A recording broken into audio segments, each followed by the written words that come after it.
继续来看这个国民党3月初7要来选党主席，红点名选党主席的热门人选连胜文讲，这一2天就会决定是不是要来参选。另外，立委蒋万安嘛来透露，讲未来国民党的改造工程，伊是一定会来参加。我这2天我们都在跟很多朋友密切的沟通的一些看法。敢要参选国民党的主席，连胜文讲，伊收到200-300通的简讯。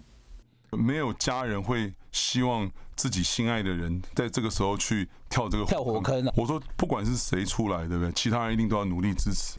国民党将伫3月初7选出新的主席甲中常委，表态参选的台大政治系教授张亚中批评讲，这比选总统更加困难，因为都要得到3%党员的联署，这个期间有卡到过年。兵荒马乱，已经慌掉，没有想清楚，你知道吗？讲真的，今天不是我连某人，是别人出来，他没办法联署。中间卡了7天，你就要去哪里找这些人啊？另外一个热门人选是立委蒋万安去市场写票发春联，也不过无正式表态。未来国民党接下来改造的工程，我觉得不缺席。要你考虑的，还有新北市前市长朱立伦，伫车厢内面甲民众坐稳的宽纵线，伊后一步外界都真关心。国民党内风波不断，以天国军警为主，黄复兴党部不满被当作改革的对象，准备要将党政架回全面退党。